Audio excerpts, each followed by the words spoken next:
Welcome, everyone, to the Battle of Gettysburg podcast. I am your co-host, Licensed Battlefield Guide Eric Lindblade, and as always, I am joined by my co-host, Licensed Battlefield Guide Jim Hessler. Jim, what's our topic this evening? Well, Eric, first of all, welcome back. It's been a little while since we've been in the studio recording. The topic tonight, after some recent and dare I say, successful forays into human interest stories, we felt like it was time to return with some hardcore battle and combat episodes. We've covered the first day, we've covered the south end of the battlefield, we've covered Pickett's Charge, but we have not yet tackled Culp's Hill, where, as many of our listeners know, was the scene of some of the battle's heaviest fighting, and some people think could have actually been the key to the battle.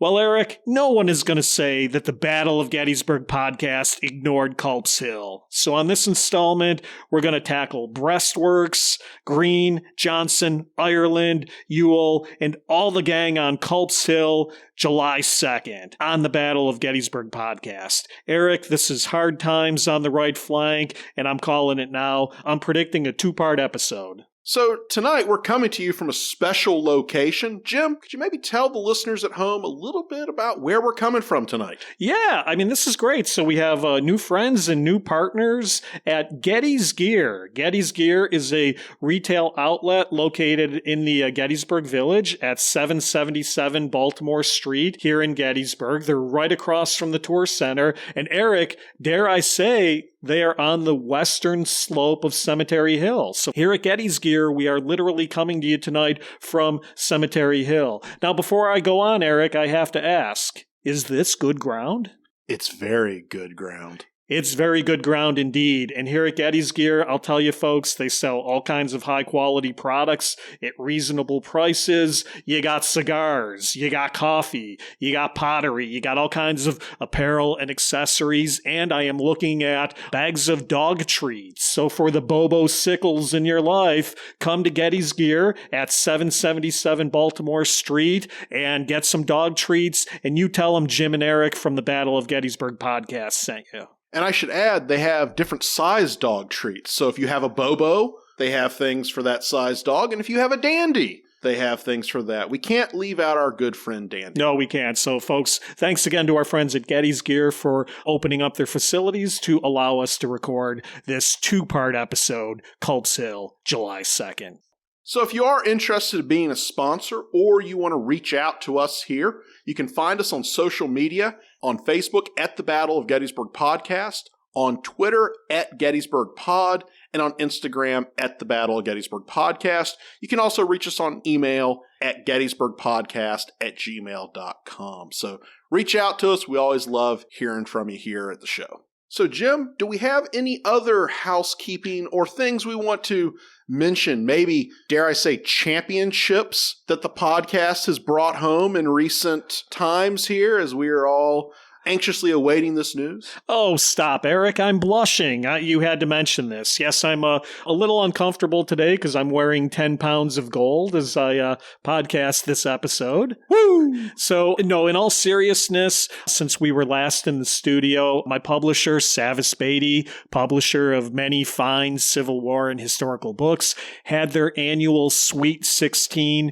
bracket tournament where basically Savis Beatty, myself, other authors, other titles, colleagues, we went head-to-head in the Sweet 16 bracket. For the second year in a row, one of my books won the bracket. Last year, Wayne, Steve, and I won with Pickett's Charge at Gettysburg. This year, Britt and I won with Gettysburg's Peach Orchard. And I just want to take a minute to thank all of the listeners, all of the super fans who came out and voted on Facebook. There was a record number of votes as we narrowly squeaked out a final victory. Eric, though, I couldn't be not only more proud, but more grateful to the listeners, because without them, frankly, we would not have won the contest. I would be more than happy to share the generous cash prize with our listeners, but there was no generous cash prize. I should point out, this is your second title. You're only 14 away from tying Ric Flair. Yeah, that's right. That's right. So could I maybe actually wear the GOAT title at some point? Good chance. Yep.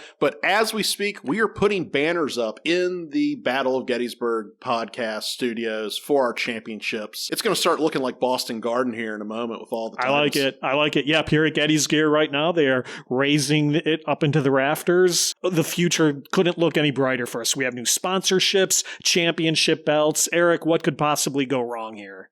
And the best super fans in the world. That's right. So as you can tell, Jim and I are both excited to be back in the studio, back joining you again. So let's get to it. Culp's Hill, Gettysburg, July 2nd. Now, as we always do, we put out for listener questions about each episode, and you guys overwhelmed us with questions for these 2 upcoming episodes. So we're going to try to combine some of them, get as many of them as we can. But one of the recurring questions that we saw was people asking, why is Culp's Hill forgotten? Why doesn't it get the attention of more famous locations on the battlefield when the fighting was as equally ferocious, if not more, than more famous counterparts in the battlefield? So we wanted to kind of start with that and keep that in your mind. And as you think about this episode moving forward, why is Culp's Hill forgotten? Answer, it's not forgotten. Let's get that off the table right off the bat. I mean, look, in my overall interpretation of the Battle of Gettysburg, in the 3-day battle that I often refight in my head in between podcasts, I think it's kind of become too cliche to say Culp's Hill is forgotten.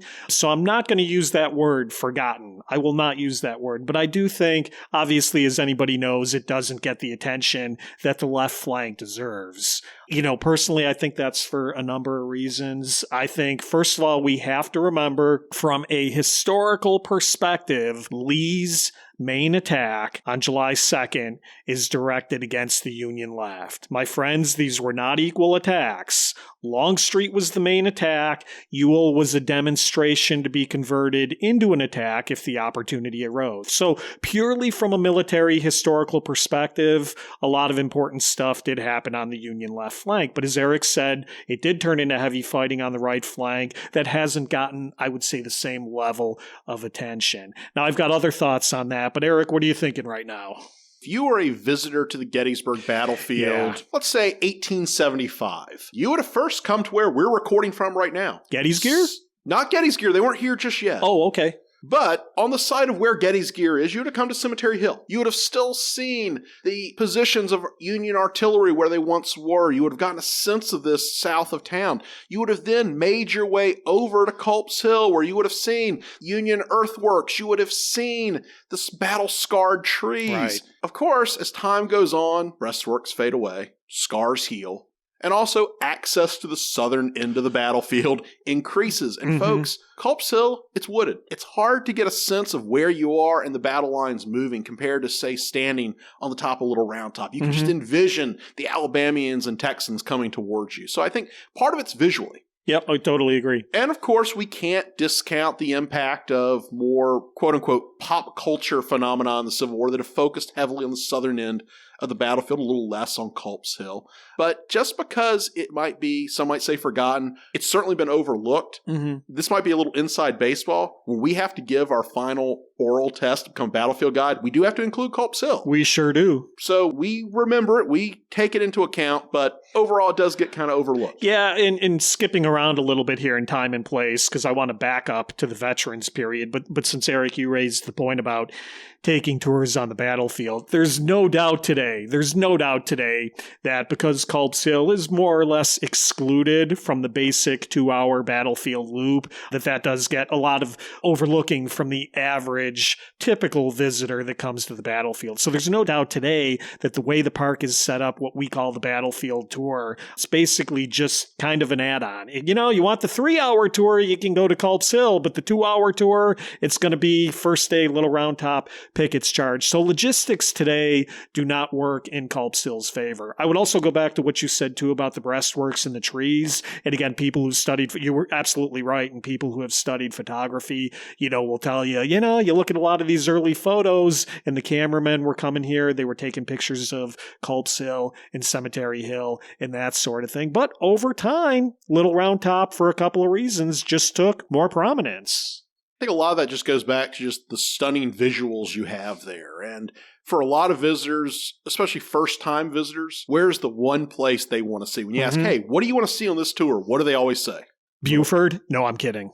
Little Round Top. It's kind of one of those must-sees. Right.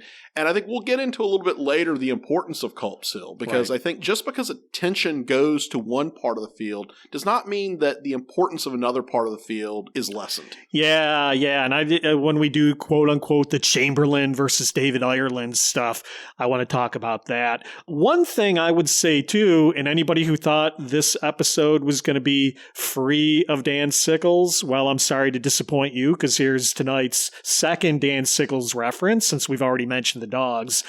I do think the Meade-Sickles controversy, the so-called controversy, does play into a little bit of the prominence of Little Round Top. And I'm going back now to the veterans era, but it's the veterans, the Meade supporters, the Sickles supporters from the veteran era up through today, is these guys came back here and had to debate about, okay, did Sickles screw up? Did Sickles save the Union? They started focusing their speeches and their dedications more and more on the importance of Little Round Top and the left flank. And as a result, Culp's Hill kind of got shorted by that. And not to put on an onslaught of Sickles. We wouldn't do that. But frankly, Sickles plays a role in the operations around Culp's Hill later on July 2nd. We'll you talk about cannot that. escape that. So, we're going to be covering a lot of things into this episode. So, as we kind of get into it, we would want to remind our listeners, go back to Season 1, Episode 3, maybe our most popular, most controversial episode we've ever done, What If Jackson Was at Gettysburg? Richard Ewell and July 1st.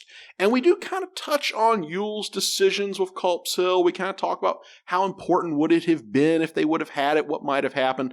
So before we get into July 2nd on Culp's Hill, let's go back to the evening of July 1st. And as we do that, I think it's important for our visitors that maybe have not been to Gettysburg or have been here and have a hard time getting a handle on Culp's Hill, let's just quickly give them a description of Culp's Hill. And we had a number of questions on what it would have looked like in 1863. So let's kind of give the listeners a picture of what Culp's Hill would have looked like on July 1st, 1863. So first of all, I always start by explaining to people that in a lot of ways, Culp's Hill is really two hills. There is a higher hill, which, we call the summit of Culp's Hill, give or take whatever measurement you're using. It's give or take about 180 feet above Rock Creek.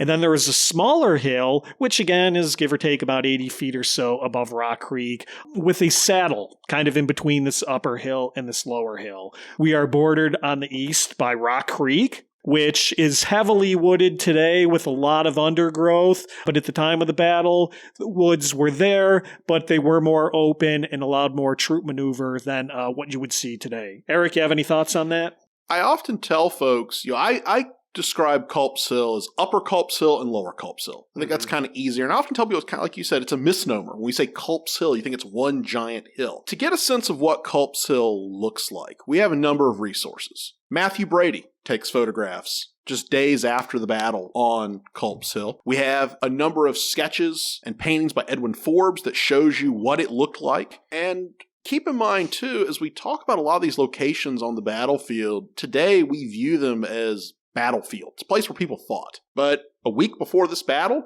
Culp's Hill is part of an agricultural landscape. You would have animals that grazed over Culp's Hill. So if you look at the hill today, see the big trees that would be around you? Imagine they'd probably be there, but all the undergrowth around it, it's gone. Yep. That's eaten by the cows and the goats and the pigs and everything else. So it would have been a much more open landscape. You would have also had farming ground near the Spangler Meadow area as well as near Spangler Spring as well. So that's much more open than it is today. And marshy. Open and marshy. Open and marshy. And I think it would also really behoove you to take what you see of Culp's Hill today and just take it out of your mind. Today, it looks nothing like it did in 1863.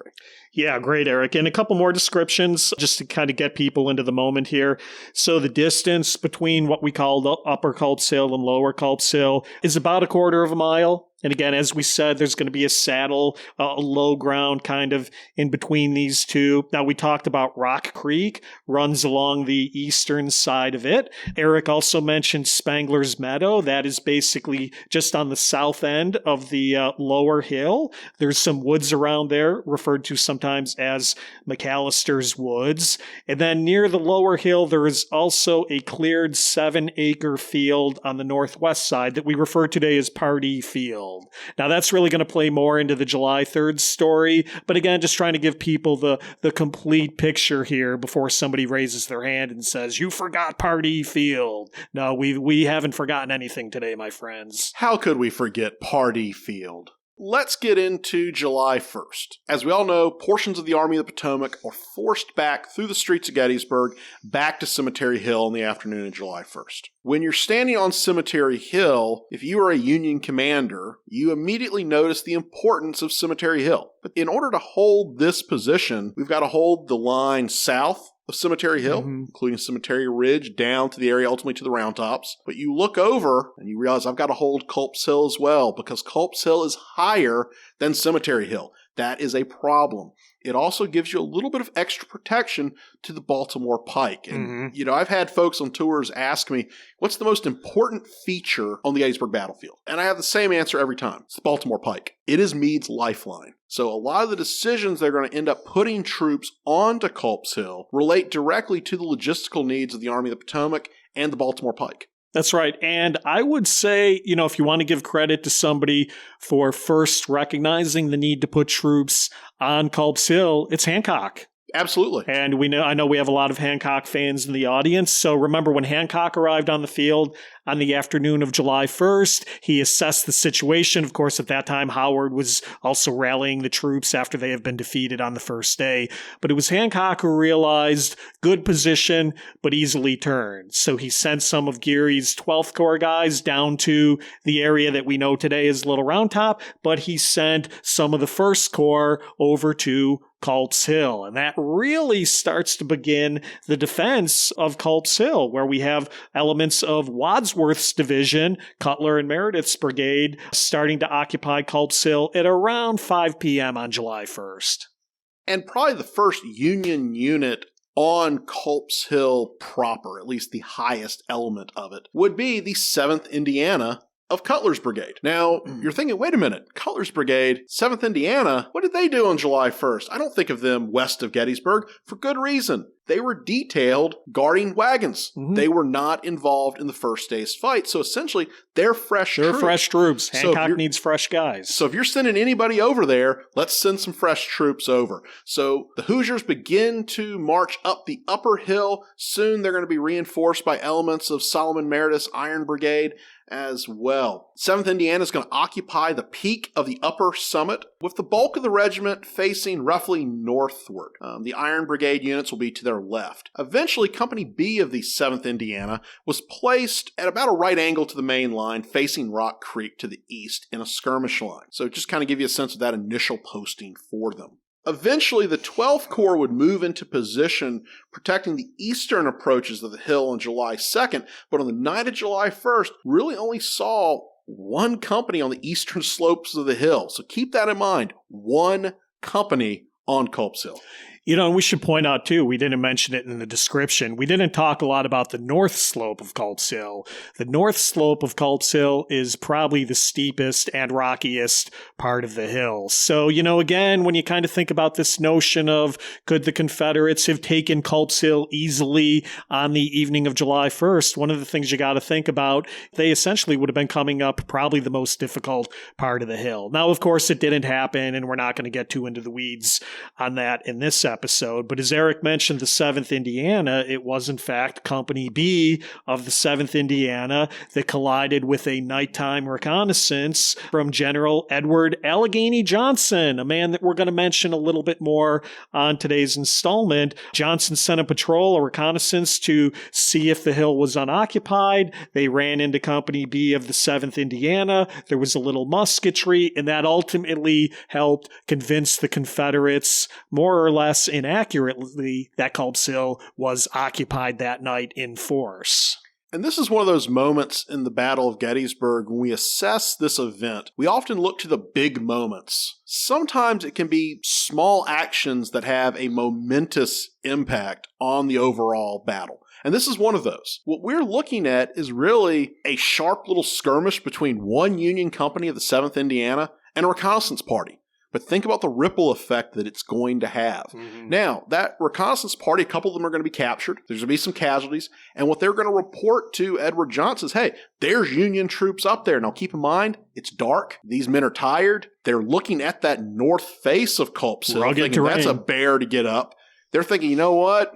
This might be a little too much to bite off right now. Let's maybe wait until tomorrow and reassess this. So kind of keep that in mind as we look at that position, because it's easy to say, well, gee, Edward Johnson should have just rushed up the hill and taken it. We know that after the fact. But in the moment, put yourself in his shoes, it's a different story. Which also brings up the point, too, of not only have we talked about the terrain and the darkness and the difficulty of doing it, but we should start to talk about the construction of breastworks on the hill itself. And, you know, many people often ascribe this to George Greene in the 12th Corps, who, of course, we will talk a lot about over the course of the next 2 episodes. But we both believe that the breastworks on the northern slope of Culp's Hill were, in fact, probably started by Colonel Rufus Dawes of the 6th Wisconsin. So we have a little bit of a Iron Brigade tie-in here tonight, but it was Dawes of the 6th Wisconsin, who is near the 7th Indiana, who basically said that his regiment started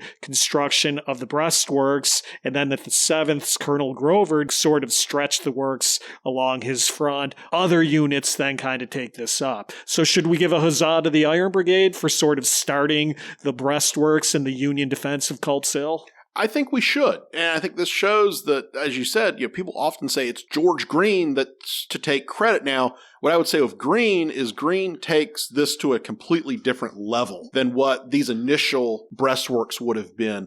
And personal note, on my first oral, which I did fail, by the way, I got dinged for actually referring to the earthworks and breastworks on Culp's Hill as entrenchments. I said the Union troops made trenches, and I was quickly knocked down saying those are not trenches. You dig trenches. You build earthworks and breastworks. So there is a distinction there. There's a difference here. So just a fond memory whenever I'm up there and I think about that and I talk about my epic fail on my first oral exam. Hard times. Trying to become a battlefield guide. Hard times, Eric. It was hard times, but you know what I did? I rebounded. And I got that. And here you are today. You know, and again, just as a sidebar on that then, for folks who say, come on, how hard can it to be a tour guide and to pass that exam? Folks, it's moments like that that can destroy a person's career. So keep that in mind for those of you who are trying to study for the test out there. Now, I do have an account from the 7th Indiana that talks about the building of these breastworks on what we might say is possibly in the evening of July 1st, maybe into the early hours of July 2nd. We don't really know, and as we always tell you, time is a very fluid thing on this battlefield. Nobody's looking at their watch going, man, what time do we start building these breastworks? Write that down. But Orville Thompson of the 7th Indiana stated that this was the first time work of that character was performed, and he noted that it was attended with unusual alacrity. So this is a bit of a change for some of these men. Now, fast forward a year later, what's the first thing troops on each side do when they get into any position on a battlefield? They either start digging in or they start building cover for themselves. But this is this kind of transition point, which is why I think Culp's Hill is fascinating, because we start to see the transition from more open field maneuvering to a more static action that will become really the story of 1864 and 1865. Yeah. And the thing too, and I think we'll come into this again more later when we talk about Greene in the 12th Corps, but it's not just as simple too as just grabbing, logs and wood and piling it on top of each other. There's a science to it.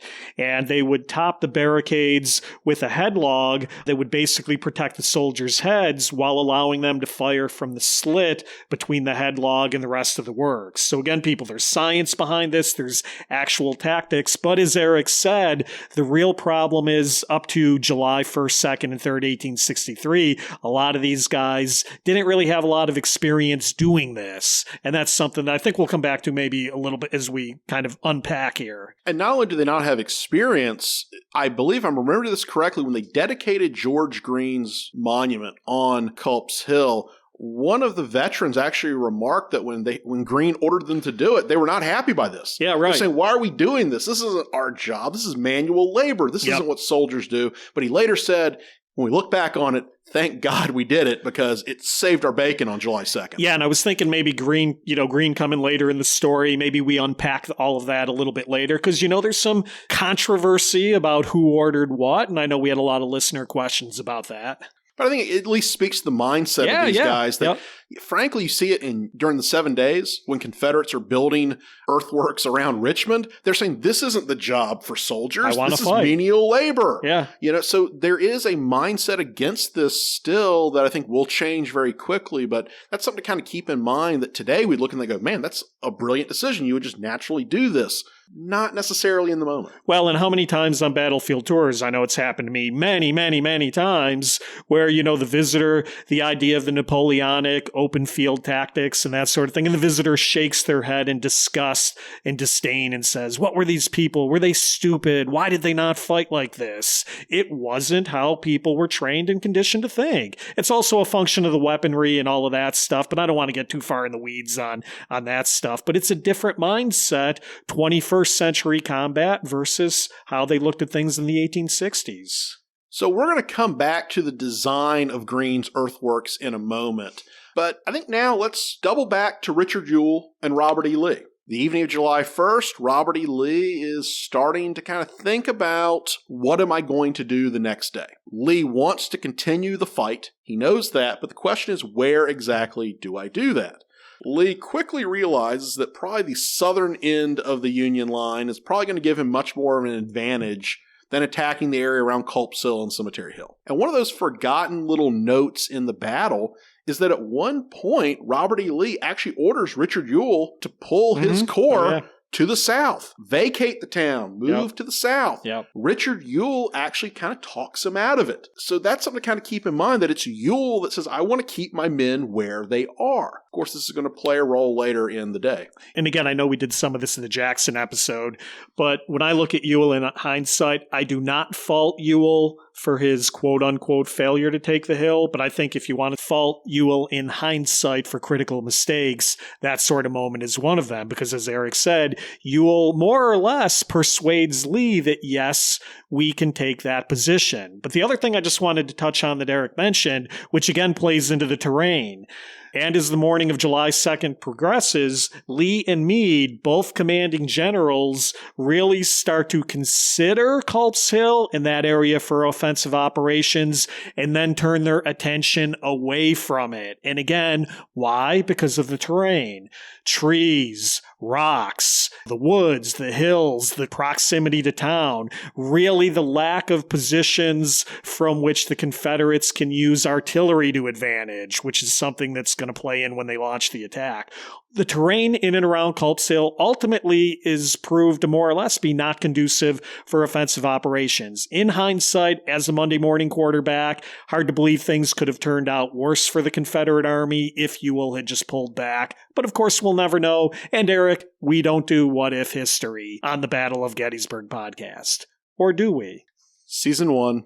Episode 3, what if Jackson was at Gettysburg? Wait a minute, isn't that our most popular episode? It is. People say they hate what ifs, but the numbers don't lie. Well, they figure nobody will know who's listening, but we know. We know.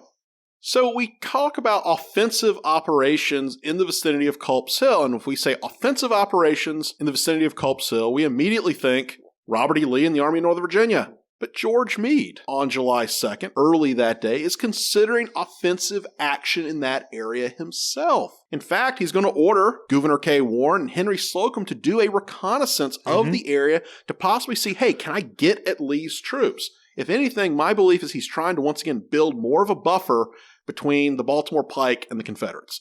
I think he's trying to drive them back, relieve pressure on my supply line. What he's going to be told is, sir, we don't really see a viable means of doing this. We don't think it's possible. So, of course, the same issues that are going to hinder the Confederates attacking Culp's Hill are also going to hinder Union troops from attacking from Culp Hill. Right. So kind of those little notes that often get forgotten when we assess Meade, and we often say, Meade's passive, he's just sitting, waiting for an attack. There's moments where Meade is very aggressive here and wants to fight. Well, and this is one of those moments. Well, yeah, as you said, he considers it, and Warren and Slocum kind of take a look at it and decide not to. So from that perspective, too, though, I think that ties back to our opening. People say, well, why doesn't Culp Hill get the attention?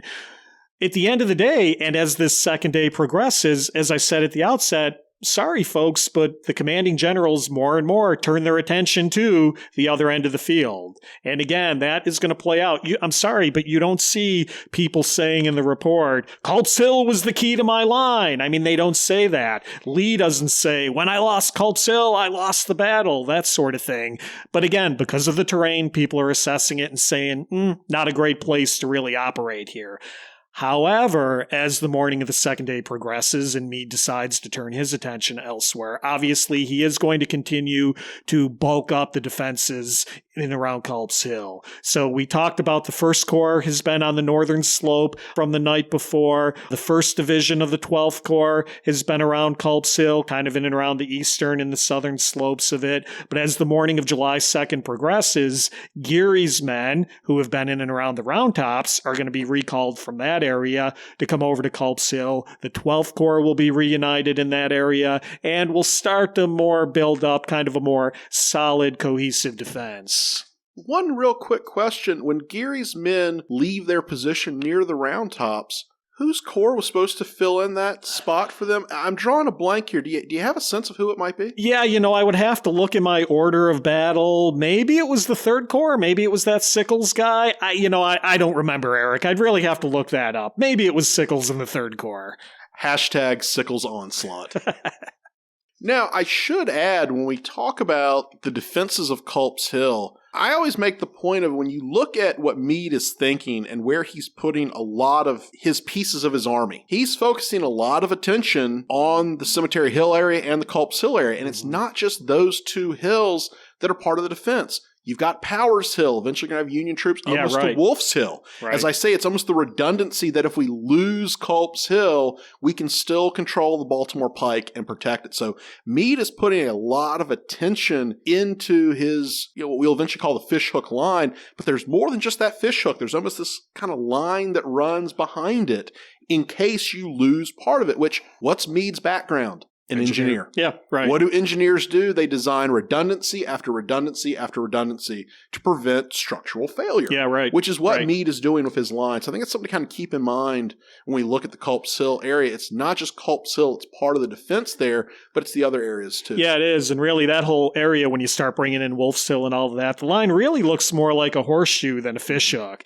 But when you have a bus full of 8th graders on the battlefield, for whatever reason, a fishhook just kind of works with your fingers better than a horseshoe does. But in all seriousness, if you look at the accounts of a lot of the veterans afterwards, and even, some of the early maps or that sort of thing, the Union line really looks more like a horseshoe than a fishhook. And again, it really kind of starts with Wolf's Hill, working up again to Culp's Hill. And dare I say, I look forward to our 6-part episode on Powers Hill. I think that'll be a killer. Oh, that's going to be epic. And one thing to keep in mind with this defense as well is forces have the ability to move very quickly from one end of the line to the other. So I think in some respects, Meade, probably early on July 2nd, is paying attention to each of his flanks, but he also feels, hey, I've got troops in the center that could easily be moving to where they need to if one becomes endangered over the other.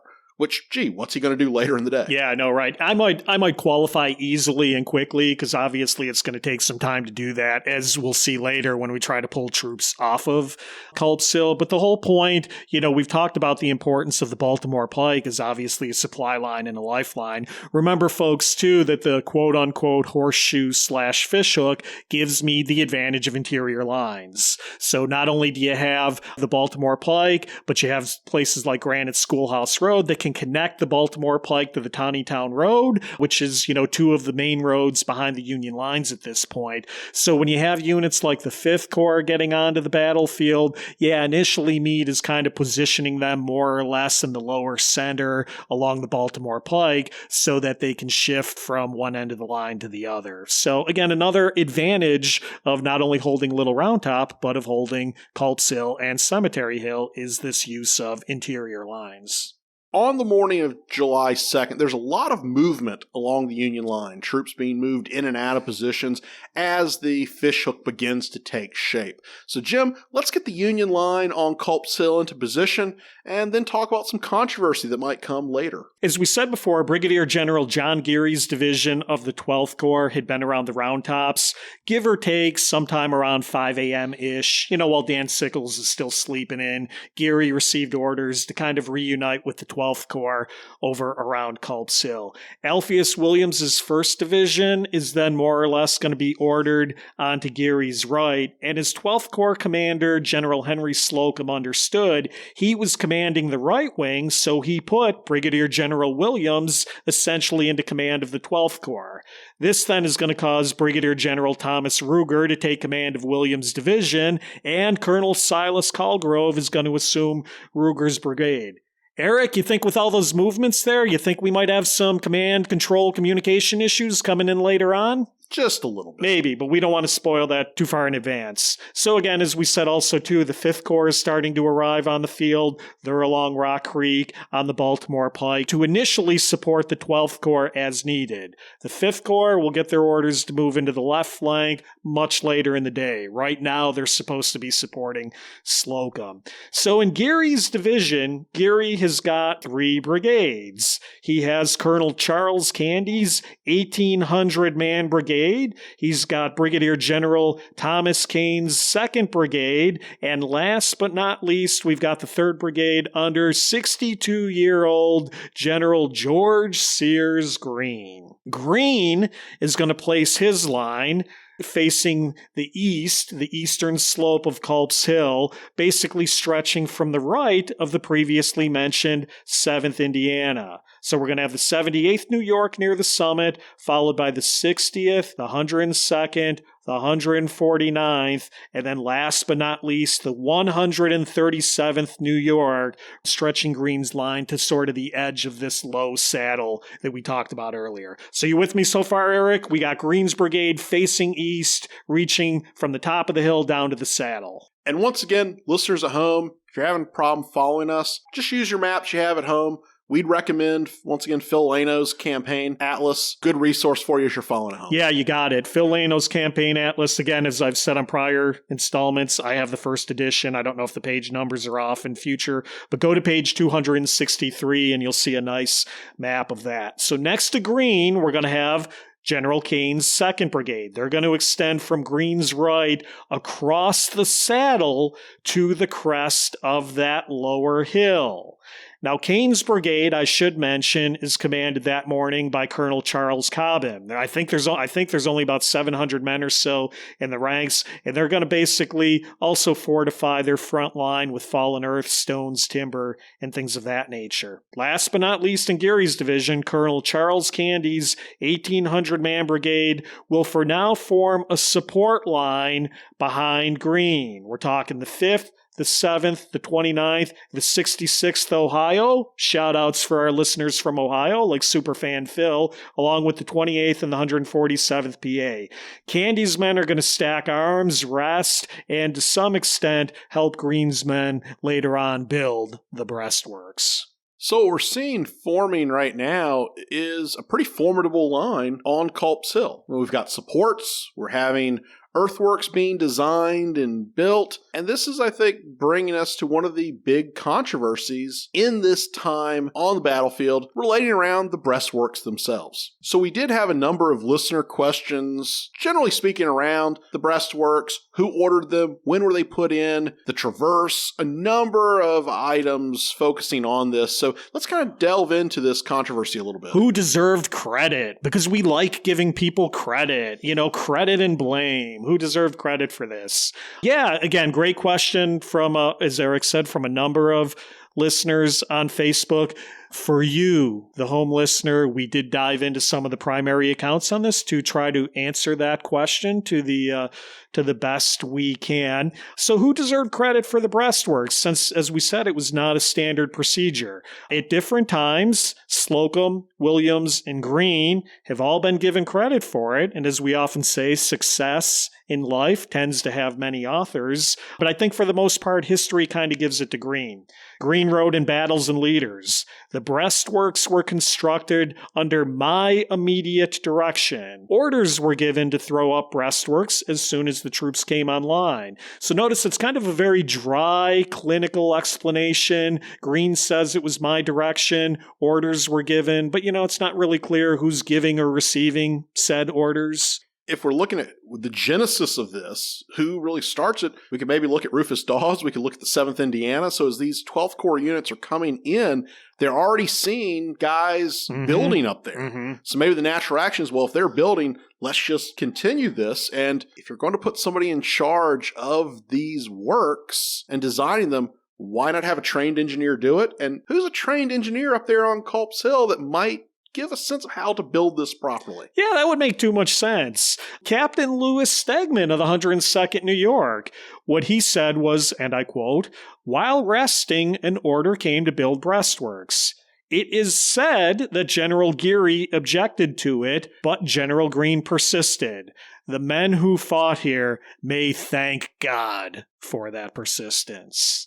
I have more, Eric. May I continue? Oh, absolutely. Lieutenant George Collins of the 149th New York wrote that Geary conferred with his brigade officers and gave them the option of whether or not they wanted to entrench. And I'm sorry, folks, who dinged Eric on his exam, they did use the word entrench. Sorry. So don't blame me for that. I wish I had that account back in 2016. Right? That would have been nice to pull out. Exactly. Geary said he was opposed because it unfitted men for then fighting without breastworks. However, George Greene replied that saving his men's lives were more important than such theories, and he was going to build them if he had time.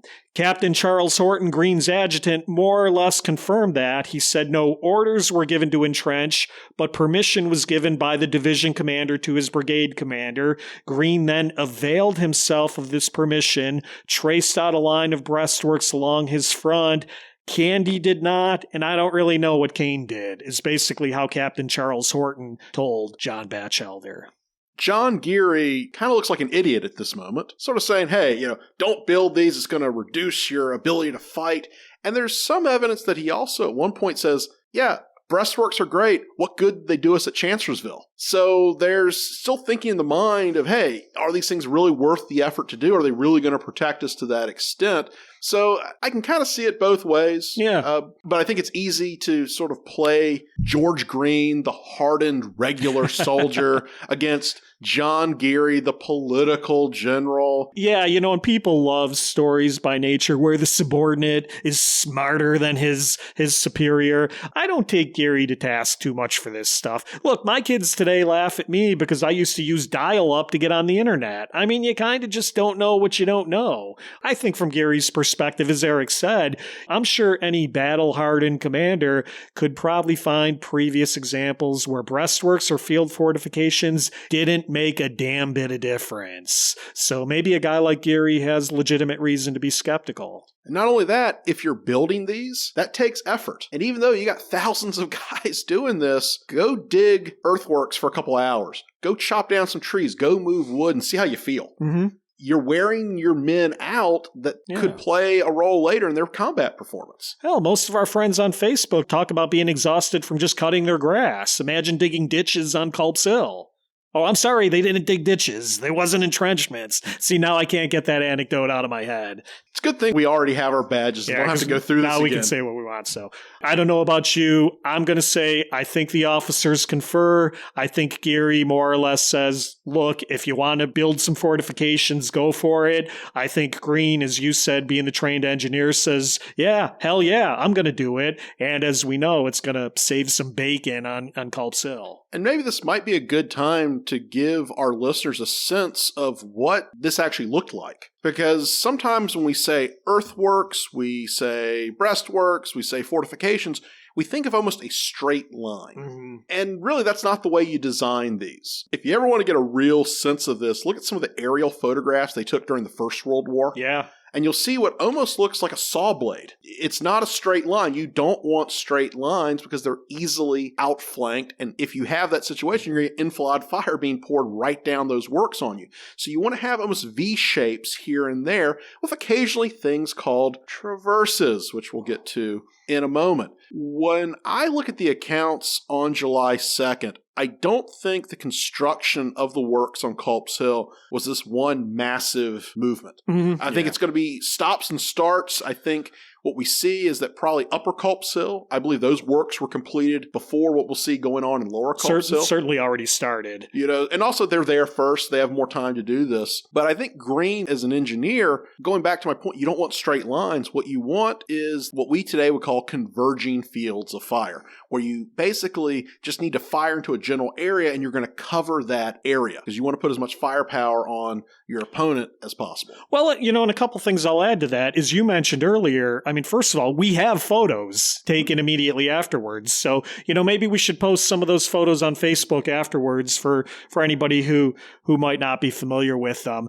The other thing I would mention too, which I'd kind of forgotten until I was doing the research for the episode, I forgot in his Battles and Leaders account, Green actually draws a little sketch of this with the traverse and all of that stuff. Again, it's pretty crude. It's pretty cold and clinical, but hell, I mean, it's George Green sketching what it looked like, and I think that's pretty cool. But the only other observation then that I was going to make too, to your point about, you know, it's not some big unified effort.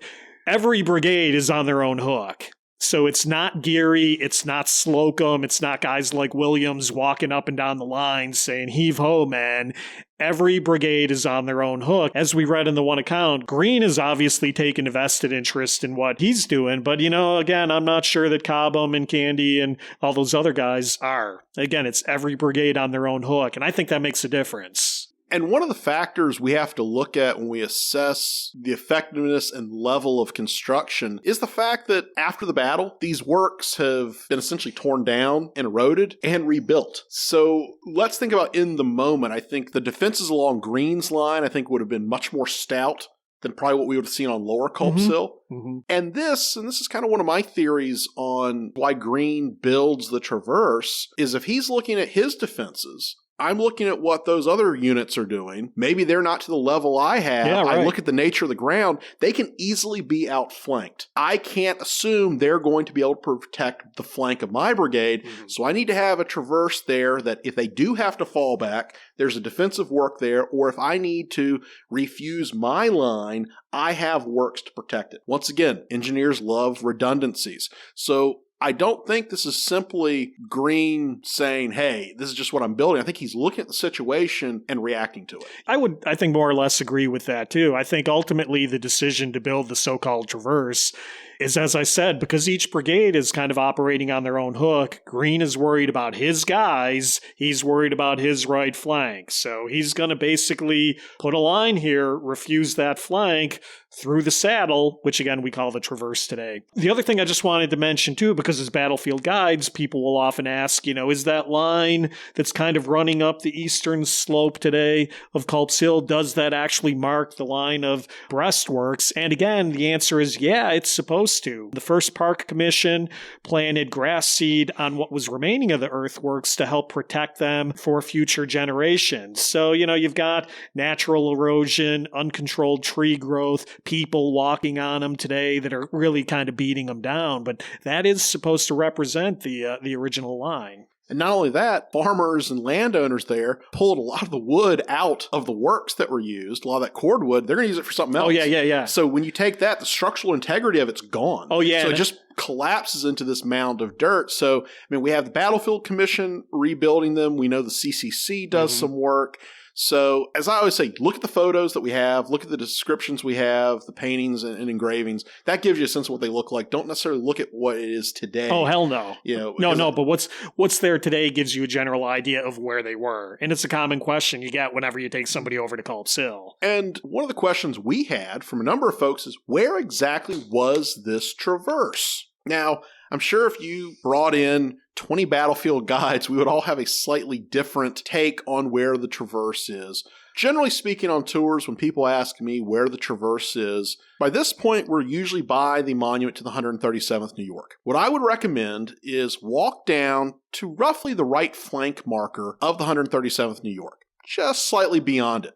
What you will see is that part of the earthworks almost comes to a 90-degree angle, and it begins to jut back towards Lower Culp's Hill. So look at that little point that you have, and what you'll notice is that point is pointing towards a boulder that happens to have a plaque on it. That is the plaque put there by the 14th Brooklyn. Now, I'm not an expert on such things, but I am a firm believer in working smart, not hard. And if I see a line of rocks there, wouldn't that make more sense to incorporate that into my defense than to build a standalone work? That just to me makes sense. So what I think you would have seen is that Traverse running from that point to the rock that you see the plaque of the 14th Brooklyn on today, and then probably ending somewhere where the Park Road is today. Some guides will say it didn't reach the Park Road. Some will say it went there. Generally speaking, in the area of what's today the Park Road. Yeah, and again, to reiterate, nobody knows the exact location, and there are different theories on this. You can Google this online, and you'll find a couple of different theories. I generally believe that the Traverse ran more or less kind of slightly above the intersection of modern-day Slocum and Geary Avenues. So again, in the same general area that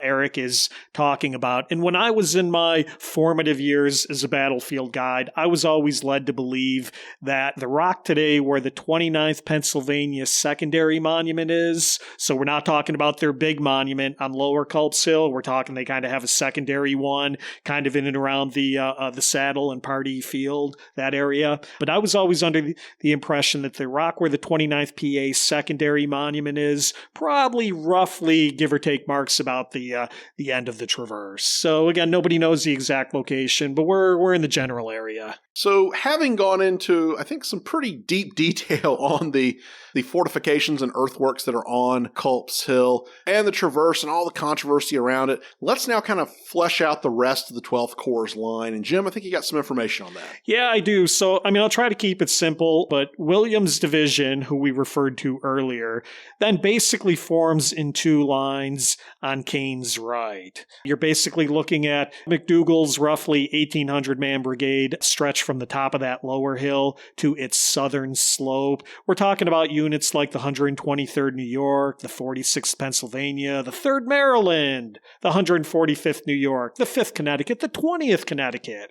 You're talking about units like that. Now, Ruger's 1,600-man brigade, which, as we said earlier, is under Colonel Silas Colgrove, has a difficult job. Spangler's Meadow, south of that lower hill, is marshy and really a poor position.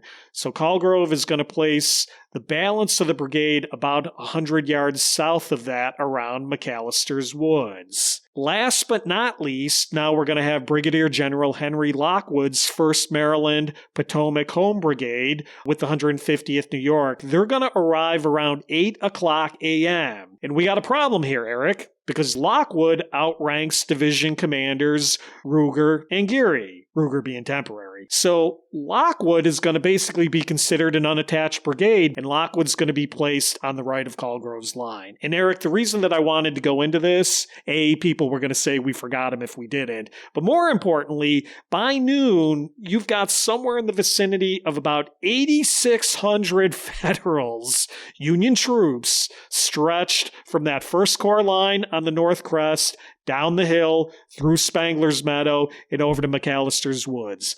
Let that number sink in. 8,600 men on a hill in a defensive position. Eric, as we segue over to the Confederates, does Richard Ewell have anywhere near 8,600 infantrymen at his disposal? Not even close. Not a prayer, folks. And not just the numbers disparity, these are Union troops behind fieldworks. Well, exactly. On a hill, behind fieldworks. What do we always say in the Civil War? You sort of need 3-to-1 odds. So basically, to really make this work, if all goes according to plan, Ewell's going to need 25,000 guys. He doesn't have that. Yeah, I don't think he does. Problem. So keep that in mind, folks. So with all that said, I think now let's sort of transition over to the Confederates here as we talk about their planning and their organization moving into this attack on July 2nd.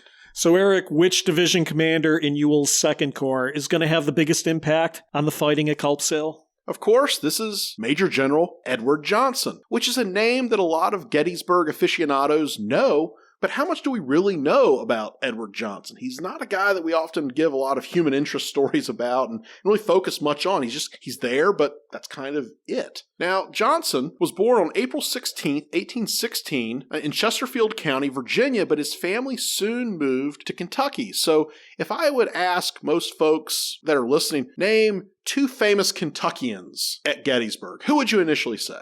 John Buford. Who else? Jefferson Davis. Who else? John Bell Hood.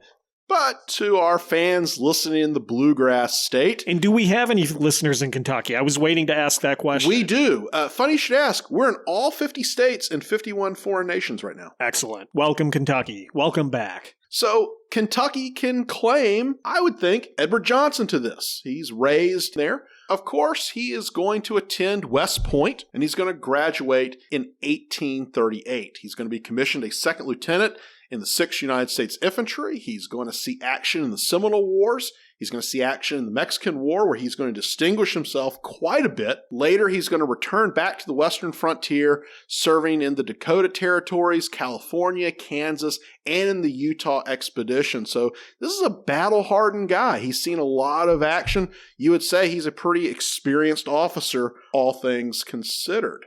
At the outbreak of the Civil War, Edward Johnson's going to resign his commission, and he's quickly going to become the colonel of the 12th Georgia. Interestingly enough, he receives that rank July 2nd, 1861. I always love when there's that foreshadowing for individuals. Yeah, it's like we're Nostradamus here, on the Battle of Gettysburg podcast, predicting the futures. Now, the 12th Georgia under Edward Johnson is going to fight in General Robert E. Lee's first campaign as a commander in Western Virginia in 1861. He's soon going to be promoted to Brigadier General in December of 1861, and where he's going to receive the nickname that most people know. While commanding 6 infantry regiments at the Battle of Allegheny Mountain, the brigade was actually referred to as the Army of the Northwest. He gets the name Allegheny Johnson. In the winter of 1861-62, Johnson's force is going to cooperate with Stonewall Jackson in the early stages of the Valley Campaign, and it's going to be at the Battle of McDowell that Edward Johnson is severely wounded with a bullet to the ankle, which is going to take quite a bit of time to heal. He's going to return to Richmond to recuperate, and he's going to remain there for nearly a year. But what do Confederate generals do when they recuperate in Richmond? They get involved in the social scene, which I've often wondered, how much of an effect did that lead to the recuperation time? Would you rather be recuperating in Richmond, going to parties and balls, or would you rather be out in the field sleeping in your field cot? Could vary depending on the man. And I'm thinking from what I know about Johnson, he's not really sort of the stereotypical dashing Southern beau, working from cocktail party to tea party type of thing. He's considered heavy set, rough looking, little uncouth, booming voice. It was said that he had an eye problem resulting from a Mexican War wound, which caused him to wink uncontrollably. Now, he also had a bit of a reputation as a ladies' man despite this, and it was said that uncontrolled wink actually caused some women to believe that he was flirting with them. Yes, yeah. So, there's that. He is, of course, mentioned in Mary Chestnut's diary, which if you ever want to know the ongoings of Richmond society, just read Mary Chestnut's diary, which is a fun read if you haven't ever done that. Yeah. Haven't we all read Mary Chestnut? She actually said Johnson was shaped like an old-fashioned beehive, and that was her description of Allegheny, or Old Clubby, as he was also called. As we know, in which we discussed in our What If Jackson Was at Gettysburg episode, after the Battle of Chancellorsville, there's going to be quite the reorganization in the Army in Northern Virginia. There is not another division that is impacted more by this reorganization than Edward Johnson's division. Now, keep in mind, this division was once the division of Stonewall Jackson himself, one of the better divisions in the Confederate Army. Now, it was often said that Jackson would have preferred Isaac Trimble to take command of this division. Of course, as we know, Trimble is going to have a slow recovery from his wound during the Second Manassas campaign, so he's not going to be ready to immediately assume command. So who do we go with? Who's a general that's now coming off the disabled list and ready to assume command? It's Allegheny Johnson. Yeah, and my understanding on that has always been that ultimately Jackson asked for Johnson. And I want to let that kind of sink in with people because, as we know, Jackson could be difficult on subordinates, was not above pressing charges against guys, as people like Dick Garnett and A.P. Hill, often found when they quarreled with old Stonewall. So I'm thinking that speaks to Johnson's ability, the fact that, he doesn't seem to run afoul of Jackson, and Jackson is actually hoping that Johnson will come join him here with the Army of Northern Virginia. And even though Edward Johnson is a newcomer to the Army, keep in mind he's not seen action since the Valley Campaign in 62, but who did he work under in 1861? Some guy named Robert E. Lee. Right. So not only does he have Jackson vouching for him, I think Lee would have said, I think he could work in my army. We all know Lee gets the final say in who's coming into his army. Yeah, absolutely. So he's got Lee, he's got Jackson. I'm thinking the future looks bright for Edward Allegheny Johnson. What could go wrong? Yeah, experienced commander, solid division, but as we look at the makeup of his division, we're going to see a lot of turnover. Look at the order of battle of that division in the Chancellorsville campaign. Then look at it not even 2 months later here at Gettysburg. He's going to have some good units in this division. The most famous is, of course, the Stonewall Brigade. Ah, Stonewall. Let me sigh for a moment.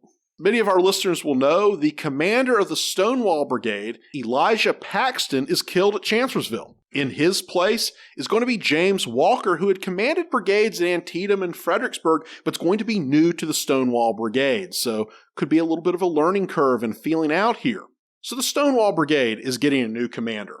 The next brigade in the division was commanded by John R. Jones during the Chancellorsville campaign. Now, Jones's Virginia Brigade is going to see action at not only Fredericksburg and Chancellorsville, but they're not going to see a really heroic performance by their commander. Jones is actually going to be dismissed from the service because of issues of cowardice at not only Fredericksburg, but Chancellorsville. So Jones is out. In command of the Virginians is going to be John M. Jones. And Jim, I think you got some stuff about the other John Jones in the Army of Northern Virginia. Yeah, I mean, what are the odds that John Jones replaces John Jones in command of a brigade? But just to kind of echo some of Eric's comments, so John M. Jones is going to take command of an all-Virginia brigade, the 21st, 25th, 42nd, 44th, 48th, and 50th Virginia. About 1,400 or so battle-hardened Virginians. John M. Jones was a 43-year-old West Pointer who unfortunately seemed to have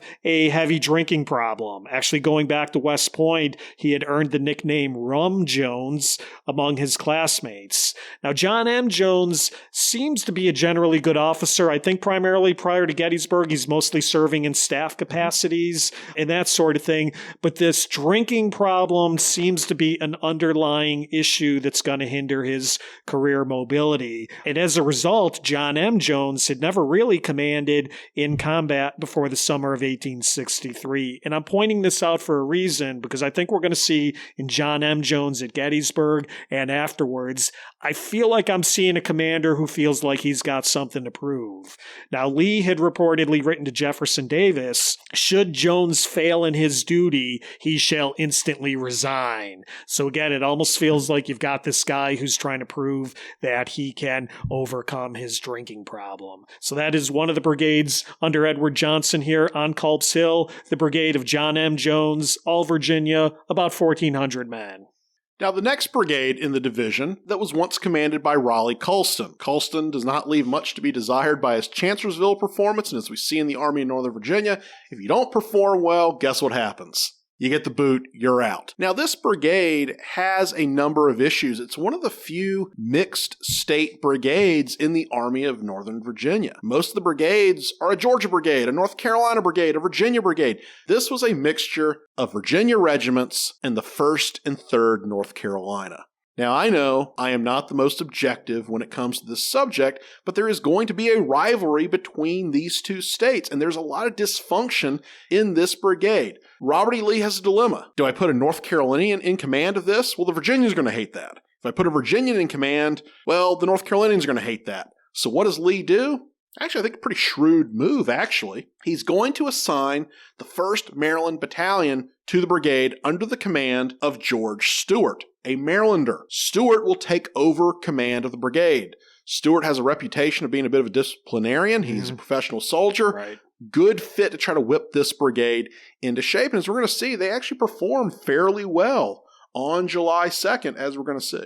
Yeah, and so George H. Stewart was nicknamed Maryland to help avoid confusion with Jeb Stuart. Nevertheless, in 1862, George H. Stewart actually did command a few cavalry regiments for a while. So, Eric, imagine how confusing that must have been. You know, you've got two John Joneses, you've got two Stewarts commanding cavalry. It's amazing the Army of Northern Virginia got anything done.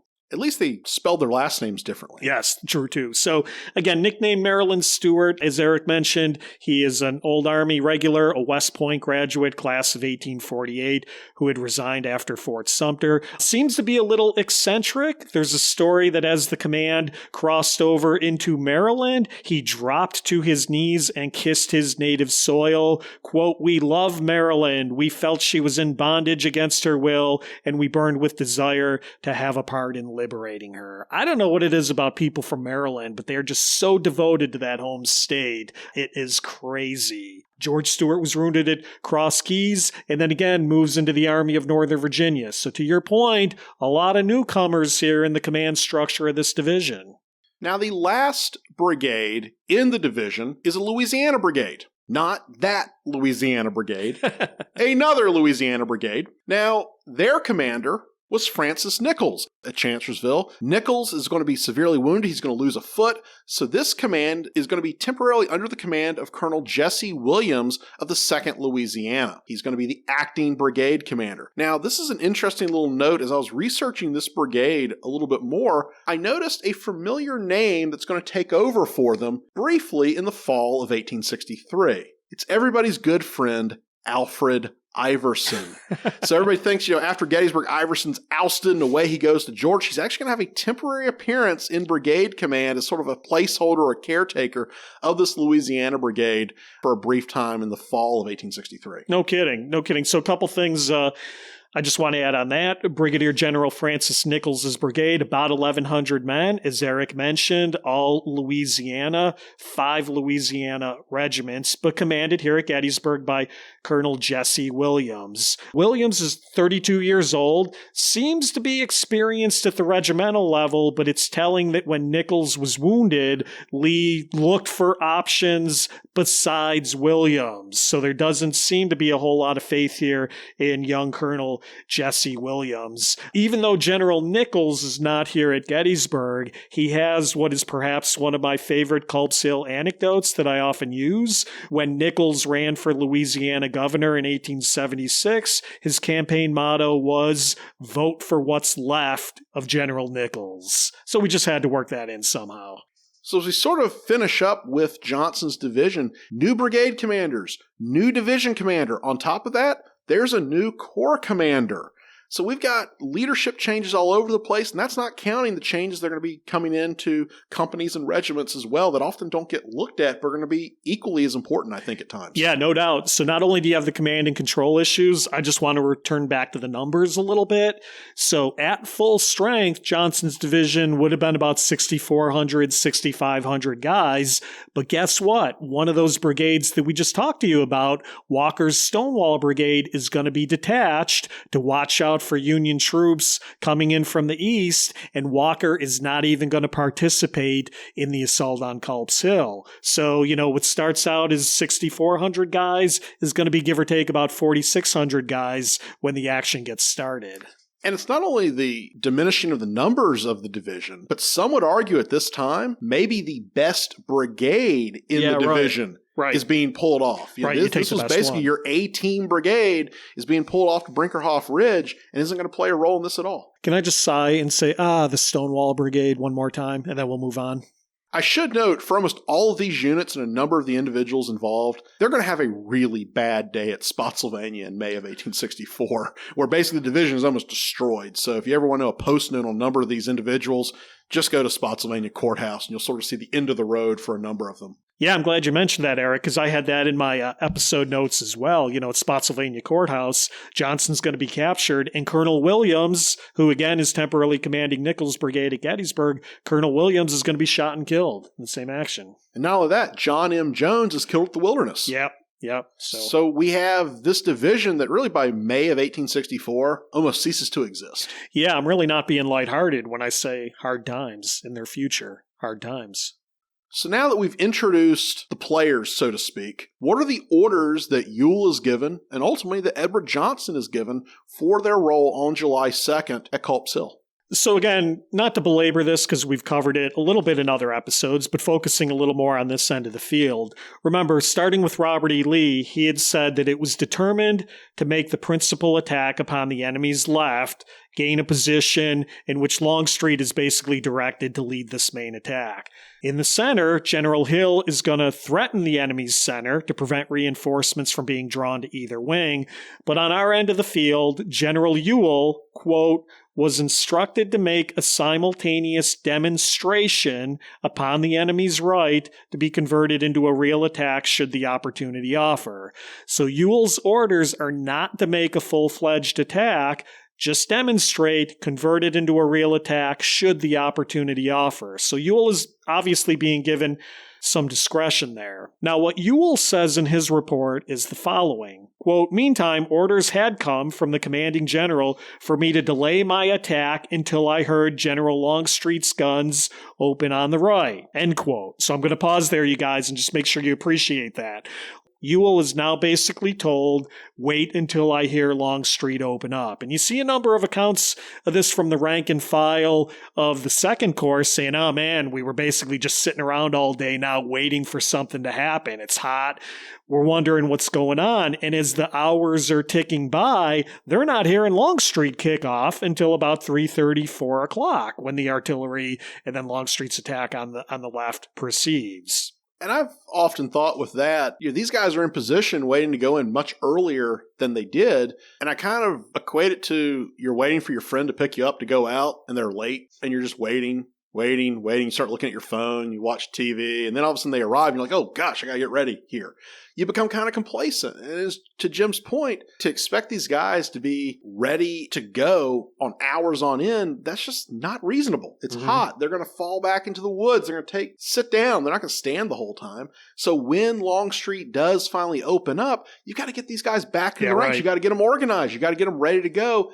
And then they start moving. Now, there are some who have asked us about the idea of the acoustic shadow there. I don't know how much I put into that. I mean, by all accounts, the Confederates seem to have said, we heard them. Yeah, right. I think that makes a nice reason for the delay, but I think a lot of it's just getting these guys into the ranks and getting them ready. It takes a lot longer than people think. Yeah, I totally agree. And so, and back to Ewell's report, early in the morning, I received a communication from the commanding general, the tenor of which was that he intended the main attack to be made by the First Corps.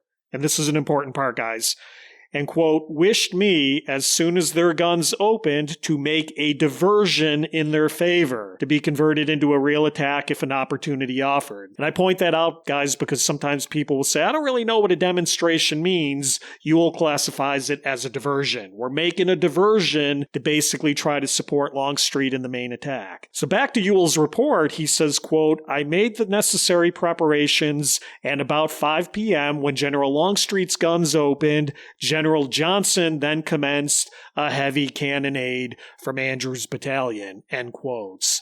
I would echo Eric's point. I don't think there's any acoustic shadows going on here. I think they hear that noise, they hear the guns, they see the smoke and the dust coming up from the south end of the battlefield, and I think they get up and moving about as fast as they can. And I think they probably would have appreciated maybe somebody coming over and say, hey, Longstreet's in position. He's going to be going in shortly. Can you let us know? Nobody sends that. Right. They find out by hearing the guns. Right. I think that shows also the issues with Confederate staffs on July 2nd that I think is something that is an undercurrent that doesn't fully get appreciated. Oh, totally agree. Totally agree. And again, this is, Corps, brigades, divisions often act a lot more independently than we think they should. I don't know that it's Longstreet's job to send a message to Ewell, but where the heck is anybody from Lee's headquarters staff keeping Ewell and Johnson engaged in what's going on? Dare I say, if we want to look at a factor that causes the Confederate defeat at Gettysburg, one can make the argument it's poor staff work. You see it time and time again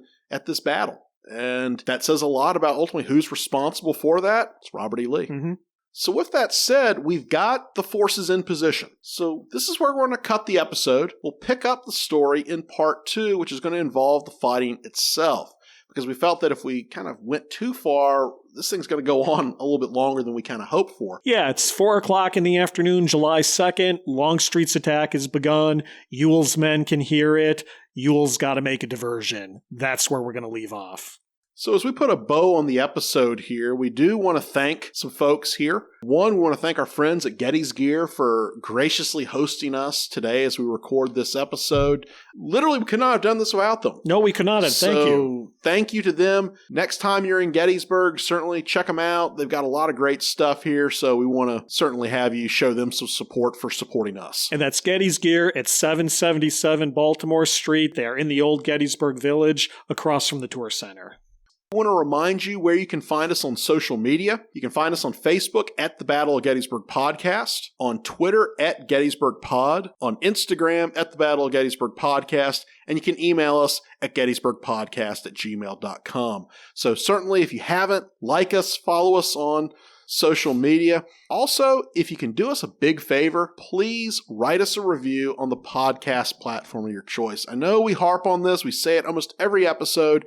It really does matter. Why have we had some of the opportunities we've had is because we're in these rankings. That is because of listenership and reviews and a number of factors. So you have gotten us to where we are. It's your effort and your support that's gotten us here. So please, if you haven't, write us a review. And in turn, that gives us the time, the resources, and the ability to keep trying to turn out quality, entertaining content for you. So it's a win-win. So once again, if you get a chance, write a review. We greatly appreciate it.